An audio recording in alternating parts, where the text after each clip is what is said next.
Hi മക്കളെ, അങ്ങനെ നമ്മൾ ഒരുപാടായി കാത്തിരിക്കുന്ന നമ്മുടെ SLC റിസൾട്ട് വന്നിരിക്കുകയാണ്. എന്തൊക്കെ പറഞ്ഞാലും നിങ്ങളെടുത്ത മാക്സിമം എഫേർട്ട് തന്നെയാണ് ഏറ്റവും വലിയ വിജയം എന്ന് പറയുന്നത്. മാർക്ക് എന്ന് പറയുന്നത് സെക്കൻഡറി ആണ്. കമ്പാരിറ്റീവ്ലി മറ്റുള്ള വർഷങ്ങളെക്കാൾ A+കളുടെ എണ്ണം കുറവാണ്. A+ന്റെ എണ്ണം കുറവാണ്. അതിന് കുറേ കാരണങ്ങളുണ്ട്. എക്സാം ടഫ് ആയിരുന്നു, സിലബസ് മാറി, അങ്ങനെ കുറേ കാരണങ്ങളുണ്ട്. ഒരു എക്സ്പെരിമെന്റ് ബാച്ച് ആയിരുന്നു. പക്ഷേ പ്രിയപ്പെട്ട മക്കളെ, നിങ്ങളുടെ വിജയം ഒരിക്കലും ഞങ്ങൾ ചെറുതാക്കി കാണുന്നില്ല.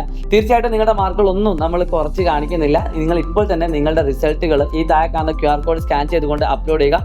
നല്ല HD ക്ലാരിറ്റിയുള്ള ഒരു ഫോട്ടോ കൂടി അവർ അപ്ലോഡ് ചെയ്ത് സോ നമുക്ക് നേരിട്ട് കാണാനൊക്കെ ഉള്ള ഒരു അവസരം എന്ത് ചെയ്യുന്നുണ്ട്, വന്നു ചേരുന്നുണ്ട്. അതെ, കേരളത്തിലുടനീളമായിട്ട് സൈലത്തിന്റെ എക്സലൻസ് അവാർഡും കാര്യങ്ങളൊക്കെ വരികയാണ്. അപ്പോൾ എത്രയും പെട്ടെന്ന് നിങ്ങൾ QR കോഡ് സ്കാൻ ചെയ്തിട്ട് നിങ്ങളുടെ റിസൾട്ടും അതോടൊപ്പം തന്നെ ഫോട്ടോയും ജസ്റ്റ് ഒന്ന് അപ്ലോഡ് ചെയ്ത് വെച്ചേക്കുക. നിങ്ങൾ ഓൾറെഡി അസ്ത്ര ബാച്ചിലുള്ള വിദ്യാർത്ഥിയാണെങ്കിൽ അതുകൂടി ഒന്ന് മെൻഷൻ ചെയ്തേക്കാം കേട്ടോ. യെസ്, എന്തെങ്കിലും പറയാനുണ്ടോ സാറേ? ഒന്നും പറയാനില്ല, നമുക്ക് നേരിട്ട് കാണാം. മറ്റുള്ള ആൾക്കാരുടെ മാർക്കായിട്ട് ഒന്നും കമ്പാരിസൺ ചെയ്യരുത്. ശ്രദ്ധയോടുകൂടി അടുത്ത കോഴ്സുകൾ എന്ത് ചെയ്യുക, തിരഞ്ഞെടുക്കുക. നിങ്ങളുടെ കൂടെ ഞങ്ങളുണ്ട്. സൈലന്റ് ക്ലാസ് +1 എന്ന് പറഞ്ഞ യൂട്യൂബ് ചാനൽ ജസ്റ്റ് ഒന്ന് സബ്സ്ക്രൈബ് ചെയ്ത് നോക്കുക. അപ്പോൾ QR കോഡ് സ്കാൻ ചെയ്ത് രജിസ്റ്റർ ചെയ്യാൻ മറക്കരുത്. All the best.